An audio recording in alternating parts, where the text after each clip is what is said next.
Good morning, everyone, and welcome to the Salzburgring in Austria for practice of rounds 9 and 10 of the TCR International Series.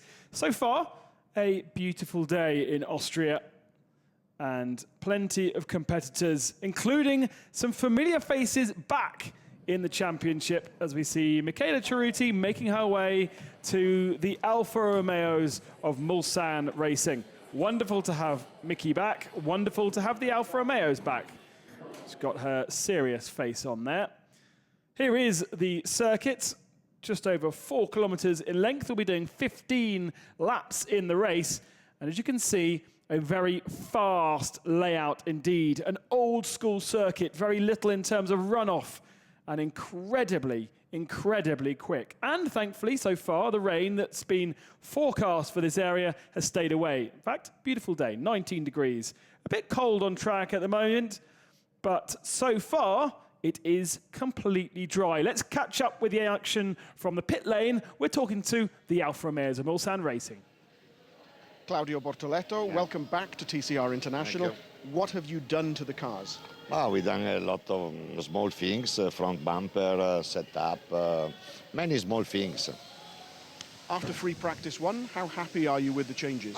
We are quite happy. For sure, it's a long way to go, but at the moment we are happy. And you have 2 drivers. We have Mickey Cerruti back, but also Petter Fullin, who's competed and won here before. How easy a decision was that to get Petter on board?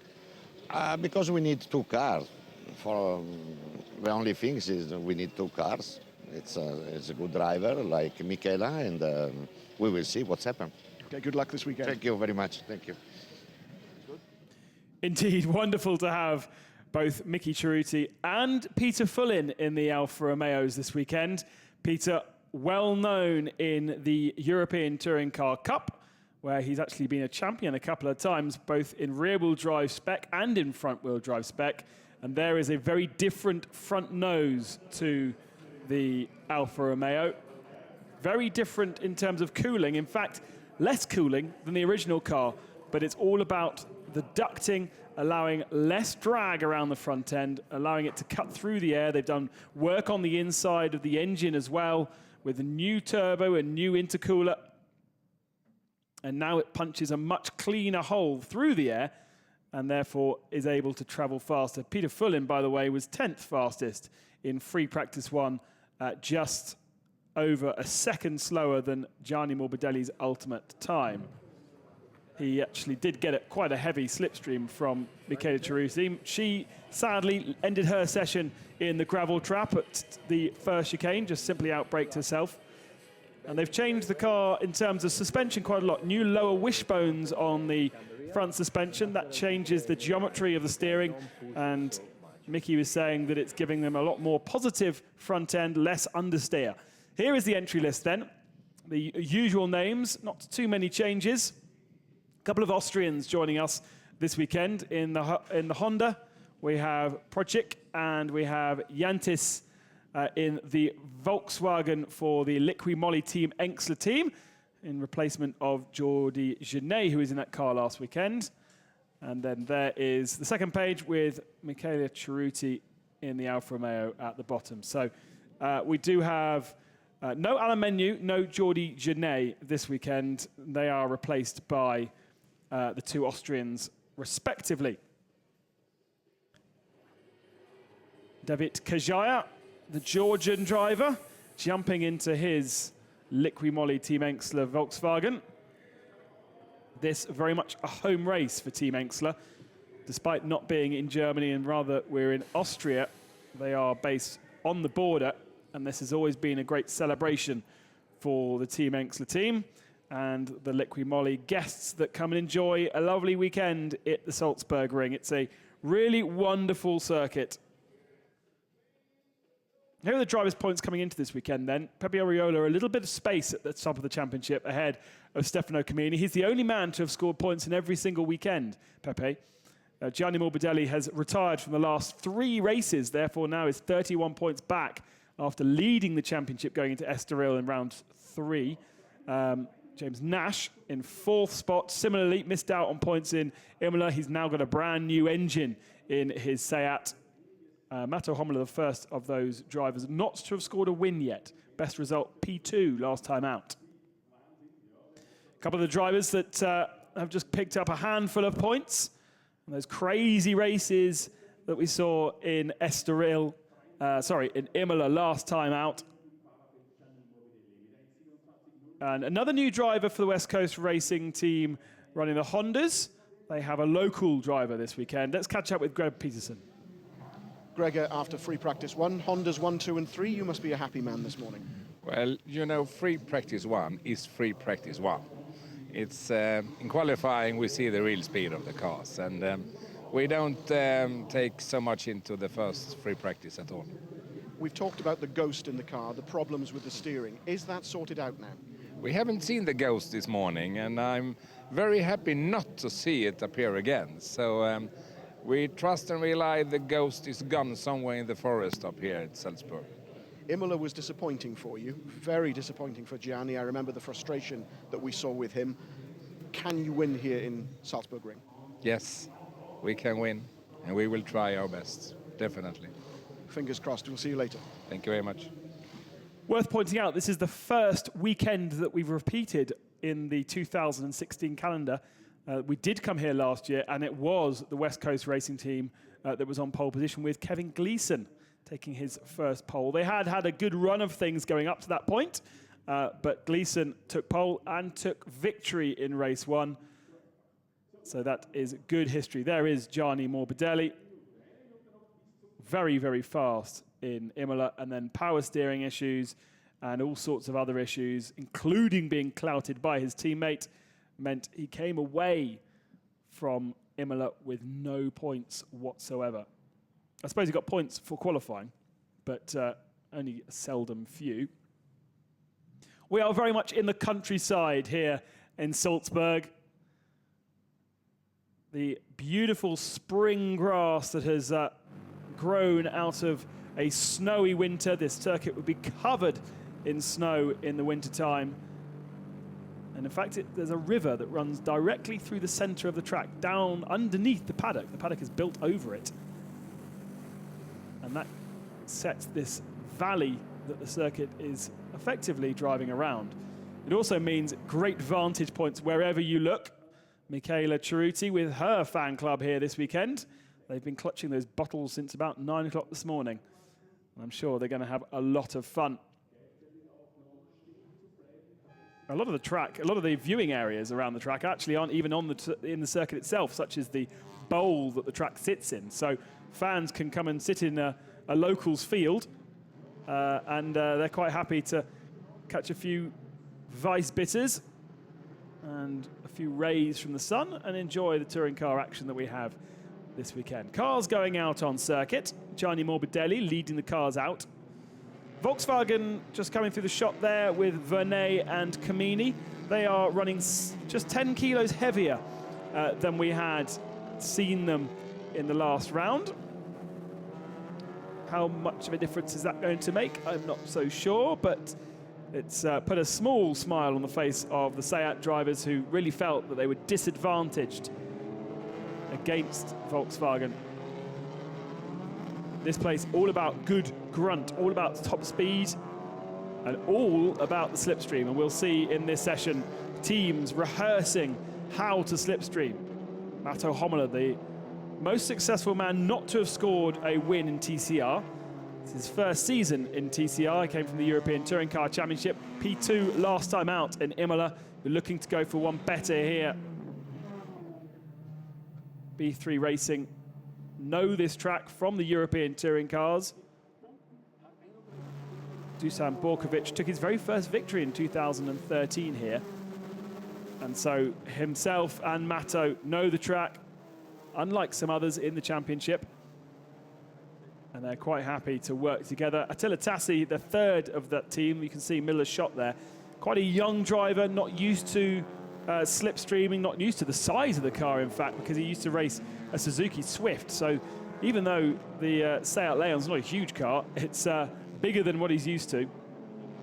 And so slipstreaming could be an interesting one for the B3 team, much like Gianni Morbidelli and his teammates at West Coast Racing will be wanting the slipstream, but will he be able to work alongside his teammates to get it? He was only a 1/10 of a second off the lap record for TCR around this circuit this morning. Good conditions, very nice and humid, so lots of water in the air, which is nice and damp to cool the brakes, to cool the engine. But the tarmac probably could do with a couple more degrees in, and now it has it.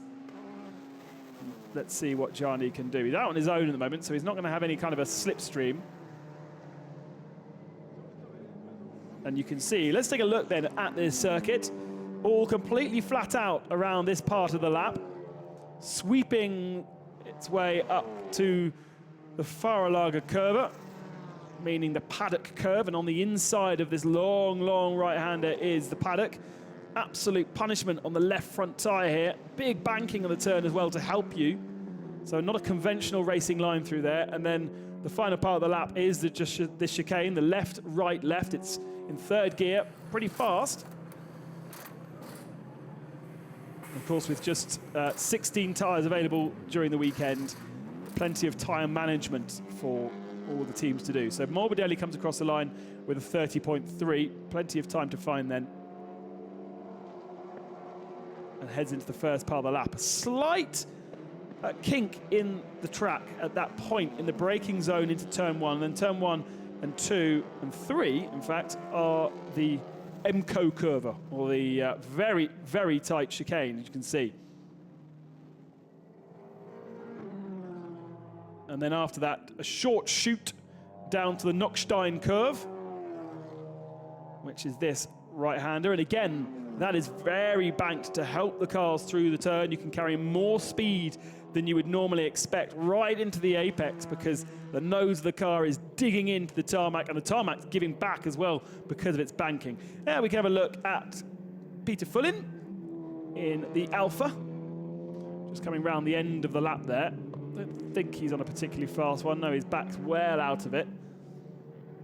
And you can see much less area punching through the air and sucking air from outside into the engine bay. And that's very important. If you look at all of these cars really close up, the area in which allows air to go into the bonnet to cool the engine is actually quite small. Doesn't need to be that big. First look at the slipstreaming tactics of the Bamboo Lukoil team. James Nash on the back of that 3-car queue. And they've been doing this all day long in free practice. It's Pepe Oriola who's doing the towing at the moment, then Afanasiev, and then James Nash. Jordi Oriola gets out the way. He might want to just tuck on the back of that queue because that'd be a nice big slipstream for him. And then Oriola will then duck out to the right-hand side just as they come into this long, long, long right-hander. And that slingshots the 2 cars into the turn at a faster rate than they would able to go if they were on their own. That front left wheel digs into the tarmac as they go through the Faralaga curva. And then it's all about being neat through the chicanes to the end of the lap. And I can tell you, as they come out of the final turn, it should be a better one for Nash. Yeah, Nash at P2, Afanasiev P4, Oriola P6. Now, Jordi Oriola, the 4th car in that queue, he's now starting his lap. So he's going to have a very nice Seat-shaped hole in the air.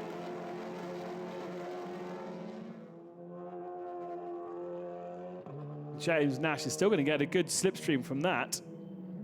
As we take a look at Dusan Borkovic quickly, and then Miki Ceruti.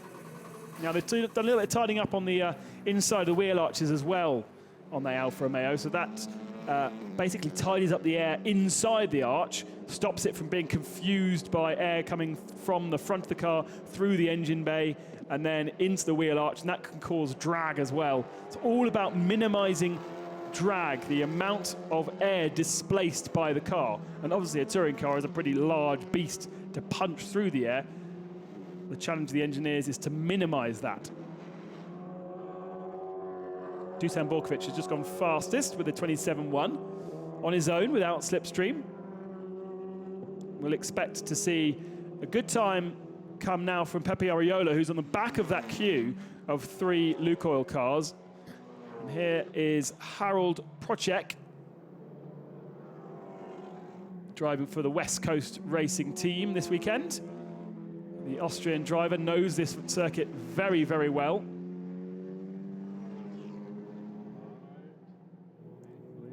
"41 years of age, leads the TCR German Series this year in his return to front-wheel drive, because for the last 4 years, Procek has been doing GT, Blancpain and ADAC GT. But before that, he was a seasonaire in the German Mini Challenge Series. Finished second in that championship 3 times from 2007 to 2010. So this is a return to front-wheel drive this year, and great to have him in the TCR Championship this weekend. Just a reminder then, this is the International Series, but there are, I don't know, about 12 or 13 national championships now that are designed to not only feed this series, but make it financially viable for these manufacturers to build these cars. You can race this Honda in Thailand. You can race it in the Italian National Series, the German, the Benelux National Series, Portuguese National Series. And then once you feel comfortable enough, you can come and join us in the International Series that travels across the world, from the Middle East to the Far East, finishing in Macau, and obviously with a soiree in Europe during the summer. Procek on another good one, coming through the final sector of the lap now in his Honda, 2 tenths up on Dusan Borkovic's ultimate time, and once again, as you can see, without a slipstream. It's all about the slipstream. It's also about the camber that you put on your setup. You want the rear tyre and the front left tyre to be flat when it's going through that incredibly banked and fast right-hand turn at turn 11. and therefore you want to put it onto its one edge when it's going down the straight. But by doing that, you stress the edge of the tyre, and you can risk damaging those tyres. Now, oh no, it looks like Cerruti's got a problem. She doesn't seem to have any drive. The exhaust is still shining, but she's around halfway around the lap, so she's got a long way to crawl back. She's not set a competitive lap time yet, neither is Attila Tassi. We take a quick look at Stefano Camini in high spirits. As always with Stefano Camini, to be fair, he's a very happy chap. Matto Homola out on track then. Nice line there, flat out through the first part, then onto the brakes, a little bit of a lock-up from the rear, unloaded wheel, that's not a problem. Hug the right-hand side to get yourself set up properly for the chicane. Take as much curb as you dare through the final 2 corners.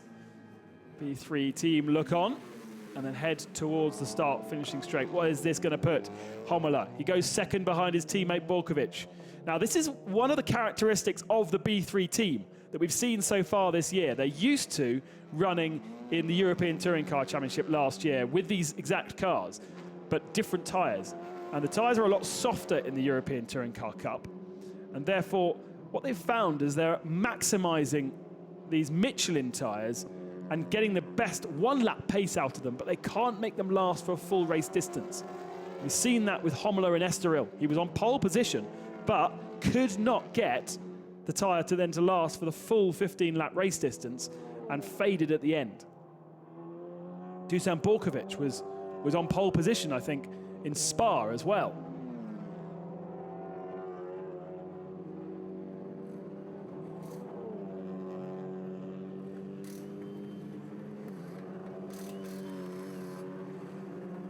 So of the teams this year, B3 Racing have taken 2 of the 4 pole positions. West Coast have taken 1, traditionally the most successful in qualifying, the Honda. And Oriola was on pole in the opening weekend of the season in Bahrain. That's a lie, he wasn't, it was Afanasiev.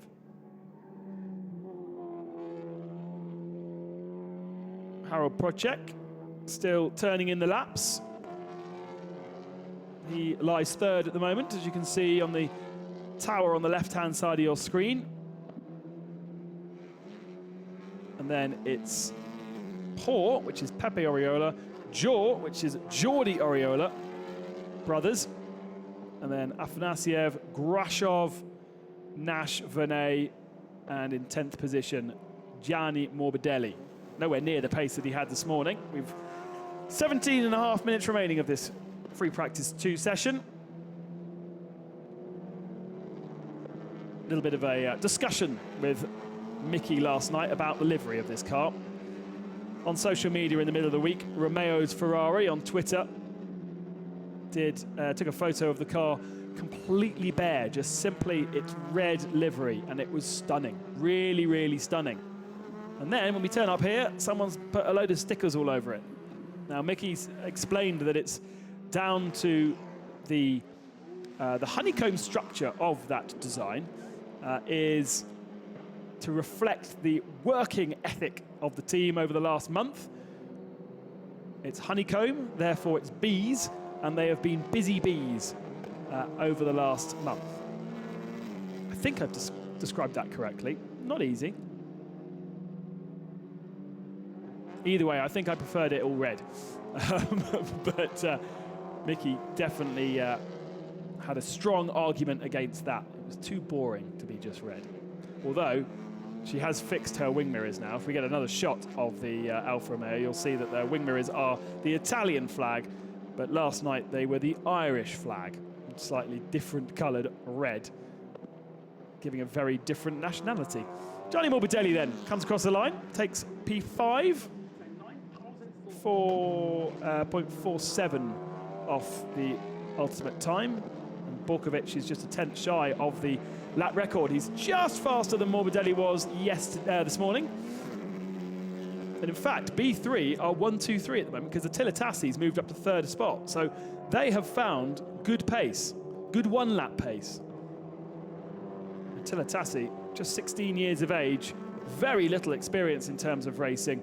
He raced for the B3 racing team, who are Hungarian, in the Hungarian Suzuki Swift Cup for 2 years. And Attila is himself Hungarian as well. There he is. Thank you to our TV director for finding him. And comes across the line to, well, no better time, but he cements himself in third position for the moment. So very, very good effort from Attila Tassi. He's had a steep learning curve. He wrote off the car in Bahrain in the first weekend of the year. Didn't have a particularly successful weekend in Estoril. No points from there. Then he had a big old crash in Spa, although he was classified. But in Imola, a turn for the better. 2 7th spots and some points collected. Now, Stefano Camini sitting behind Gianni Morbidelli. That should have been an improvement for him, but I think Volkswagen are feeling the weight, especially Camini. Camini carries success ballast from being one of the more successful drivers. Oh, and Peter Fullin, has he had an off? The splitter doesn't look like it's in the right place. Or has he had front suspension collapse? The splitter is certainly damaged. I've got a feeling he might have dug himself into the gravel trap at turn 1. Because the front wheels are still pointing in the right direction. They don't look like they've collapsed at all. Oh, it's just come off on the right-hand side there, you can see. It's just worked itself loose. So I suspect that might have been over a curb or something. Nothing too much to worry about. They do have a spare front nose. I don't know why I keep saying front nose. It's nose. The nose is always at the front.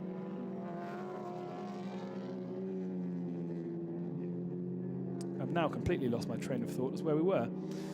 Morbidelli, oh yes, Camini. Camini is carrying success ballast from being one of the more successful drivers in Imola. And as is, I think, Homola. And Oriola as well. So Oriola, Camini, and Homola are carrying success ballast from last weekend's action, or 2 weekends ago's action in Imola. But Camini and all the other Volkswagens are carrying an extra 10 kilos for being a Volkswagen. A slight balance of performance change. And I think that is hurting them. Just hearing from the pits, from Mark James, who's down there, that Michele Ceruti has a throttle issue. So that's not linked to their redesign. And Peter Fullin's splitter has fallen off, as we saw. Dusan Borkovic dipping a wheel onto the grass as he was coming along the back straight there. Not so sure that was particularly sensible. But as the sun is beating down on the grass, I think the grass should now be dry. We did have rain overnight, and we are expecting rain this afternoon and all day tomorrow. The whole of Europe being absolutely pelted. Ooh, and a big twitch there from Pepe through the chicane, or through chicane. Oriola goes up to P3 with that attempt. Not sure if he would have picked much of a slipstream from Dusan just ahead of him. But that's certainly a better lap time than he managed with the slipstream that they were practicing at the start of the session. Nash 7th, Afanasiev 9th, his teammates. There is Afanasiev just ahead, and James Nash just behind. Jean-Carl Venet then, new to the TCR Championship this year, new to front-wheel drive racing this year. And after 8 rounds, he's already known as the bad boy of the championship. Plenty of contact, plenty of penalties and disqualifications, in fact, in Bahrain. And found himself in all sorts of bother and hot water with Dusan Borkovic on social media after Imola. To be honest, both of them looked like they did nothing wrong. I think it was called a racing incident. You certainly couldn't blame one or the other. But Vernet needs to keep his nose clean. He lies 6th in the championship. He's not a championship challenger this year because he's basically had too many non-scores. Only Estoril, where he scored in both races of the weekend, because he was demoted in Imola out of the points in race 1 after his contact with Dusan Borkovic. Oriola, this is a better lap for him. Was 3rd, comes across the line to break the beam, and James Nash, in fact, improves. So Oriola lost 3/10 in the final sector, and Nasher on his own has moved up to P3. So Borkovic, Homola, Nash, Oriola, Tassi, Procek, Morbidelli, Jordi Oriola, and Afanasiev, with Mikhail Grashov in 10th. Now remember, Mikhail Grashov became our latest victor. We've had, in 8 races, we've had 7 different winners. And Mikhail Grashov started the season with the Liqui Team Enxler team, and then at the Imola race moved to West Coast Racing and instantly took victory. His first victory in 29 attempts in the TCR International Series. Here is Jordi Oriola picking up a hefty slipstream from Jean-Carl Vernet to go fastest, and breaks into the 26s and takes the unofficial lap record with that time. Fractionally faster than Dusan Borkovic.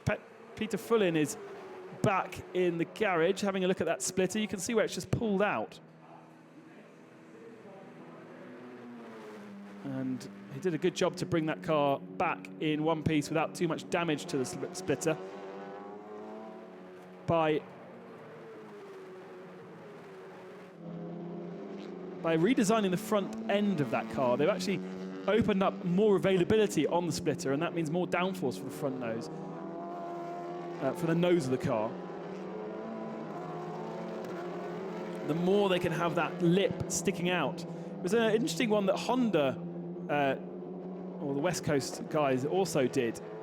They moved the front bumper back from the outer extremities of the car to allow more splitter, more lip available to the air and create more downforce.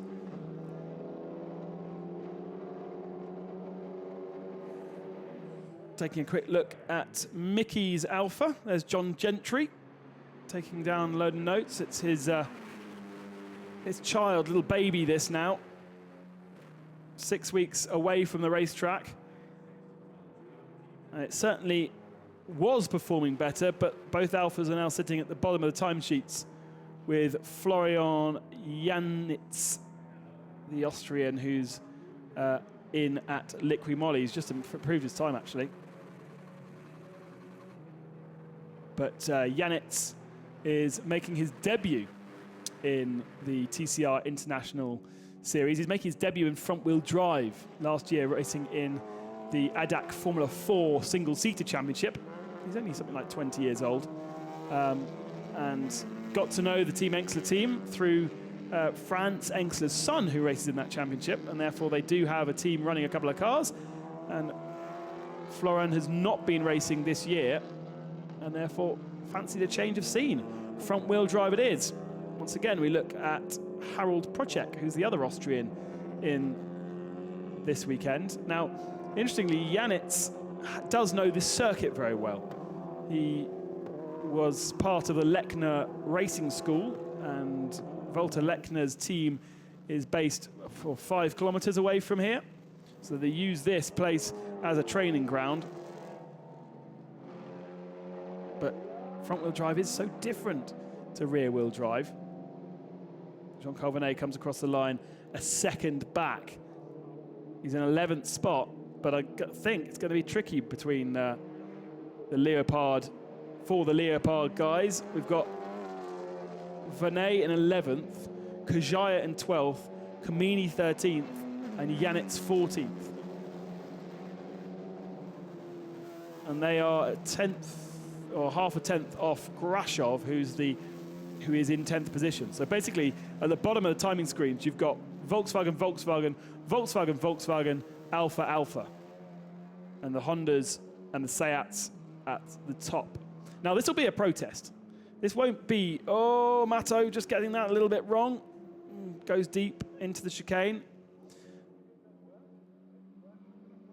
Volkswagen were handed 10 kilograms weight penalty. So what they'll do is that they'll go particularly slowly this weekend to say, hey, look, it's really punishing us. We are really struggling with that extra 10 kilos. Please give us a weight break. And then it's down to the guys with the simulators and the data to work out the speeds of the individual brands to see whether the extra 10 kilos that the Volkswagen guys carrying it is appropriate or not. Are they sandbagging, or is it a genuine pace? Hommler and Attila Tassi now practicing their slipstreaming. Tassi doing the towing, so punching the hole in the air that Hommler wants to sit in and be dragged all the way around. The problem is, Tassi doesn't look quite as strong through the corners and is therefore holding up Hommler. Here is Oriola, whoop, getting a little hop on. The setup of these cars will be very asymmetric around here. Not really much work for that rear right tyre to do. It's all about the left side. You can see just how much speed Camini throws in the car into that long Fahrerlager curve. It's not actually, it's turn 11, which is the Ostschleife. I think I said that right. Ostschleife. And that's the flat out right-hander. Then they break into the Fahrerlager curve.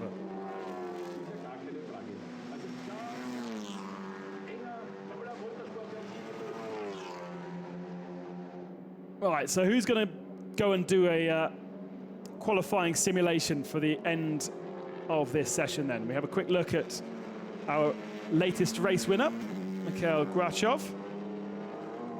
And here's Hommler and Tassi practicing the slipstream. Now, if they do this as the Bamboo guys do, Tassi just blends out the throttle and allows Hommler to stay on the racing line through the Ostschleife, then onto the brakes.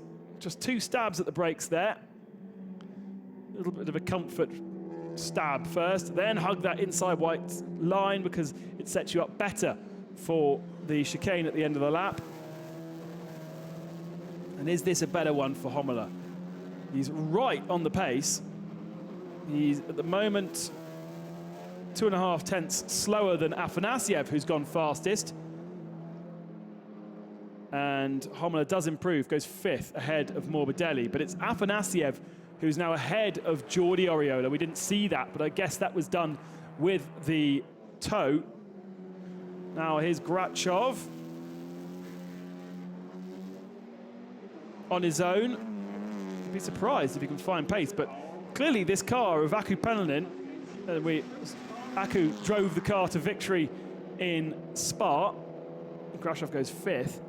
And then that car then took victory next time out in Imola.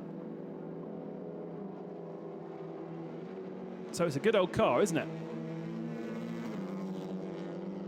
First look at Austrian Florian Janitz in the Liqui-Moly Team Enxler car.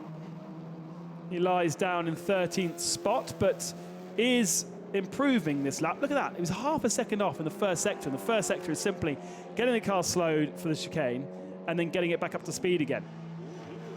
Janitz comes over the line. He does improve to go ahead of Stefano Camini in 13th, but 1.4 back. Volkswagen are going to be punished this weekend, aren't they? Quick look at Dusan, who's already out of the car. Something like 6'8". Ridiculously tall. Morbidelli with a slipstream from Hommler and Tassi goes fastest with a 26.6. So we're 3-4 tenths faster than we were here last year. Afanasiev second, Jordi Oriola third, Borkovic fourth, Pepe Oriola fifth, Grachov, Hommler, James Nash down in 8th position. Wonder whether Nash has not yet had his slipstreaming attempt. Morbidelli fancies another go. He's gone faster than he's ever been through Sector 1, and he's got that slipstream. Now, you see, in qualifying, Hommler if he was not on a fast lap, would simply have to blend out of that. Here is James Nash, as we were saying, and he's got Oriola, so he's providing the slipstream to Oriola. Afanasiev has already had his, although he's on the back of this train once again. All about working as a team. Qualifying will be this afternoon. Kicks off at 3 o'clock local time. Oriola does not improve his time despite being given that slipstream by James Nash. Neither does Afanasiev. Maybe they're doing this with old tyres. Morbidelli blended out of his lap. Big mistake, middle of the lap, so no interest in him. He'll be probably coming into the pits as the checker flag now flies for the end of the session. And indeed he does. Behind him, David Kajaya, down in 12th position, does not improve his time. So Volkswagens are 11th, 12th, 13th, 14th, Alpha 15th and 16th, but neither setting a representative lap time. James Nash, 6.5 tenths off in the first sector alone. Now Jean Calvinet's done a much better lap. Now let's see what Jean Calvinet can do. First sector, way better than anyone else.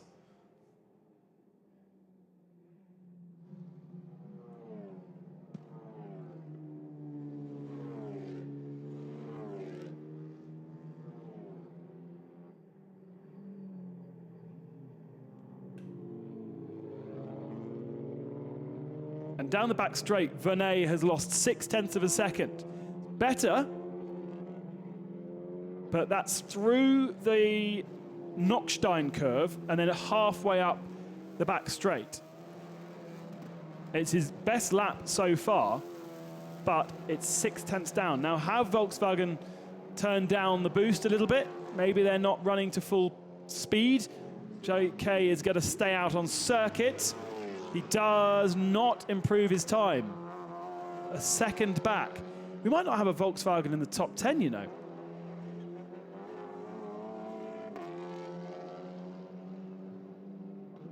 It seems like they're losing a lot of time.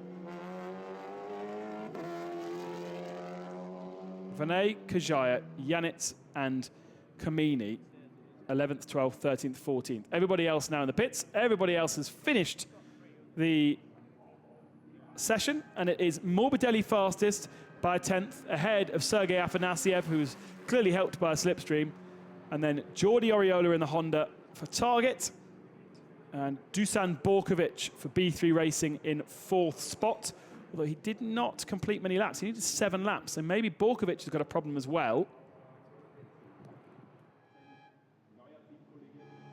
Or is that, no, that's a lie. That's confusing. So Borkovic did his lap on lap 7. He hasn't done 7 laps. Oriola 5th, Grashov 6th, Homela 7th, James Nash in 8th, Attila Tassi 9th, Harold Procek in 10th for West Coast, and then it's the Volkswagens and the Alphas at the bottom. There is confirmation then of what I just said. I should have waited until the graphic came up. So a nice mix of Seats and Hondas. Doesn't look like either brand has got a particular advantage, except for the fact that obviously there are a lot more Seats than there are Hondas on track. And then definite difference between Volkswagen and Alpha. Although Alpha we did see in the top 10 in the first free practice session without problems. Let's go and talk to Morbidelli, a clean sweep once again. Gianni, 2 timed practice sessions, fastest in both, so a good start to the weekend for you. I did a very good lap in the very end, but it will be difficult because we are very close, all the drivers are very close, so I'm still have to work a little bit on my setup. I'm not 100% sure that will be this the setup for the qualifying, but okay, we carry on. We did great until now, so we have to stay in that position. Will be not easy, but we try. After free practice 1, you said you had a problem with the downshift. Is that sorted out now? Yeah, that is solved. Yeah, that is solved. Now it's more about the handling of the car. I would like to feel more comfortable on the quick corners and on the entry of slow corners. So need to work a little bit, but with ball, we already know where to work, and we hope to find the right way. We were watching the Craft bamboo cars working together with the slipstream. Are you able to do that with your teammates? No, we didn't, but I must say that in my last lap, I had some slipstream of 2 set in front of me, so it helps to make the lap. It will be, great if during the qualifying you find somebody in front of you, but sometimes it can also damage your lap. So it's a question of good timing, and you must be lucky to find the right moment. Okay, well done. Thank you very much. Interesting to hear that Gianni Morbidelli is not planning on doing it with his teammates, but instead he's just going to go out and search for one. Very different strategy to the B3 guys and the Craft Bamboo Lucor guys, who were certainly working together.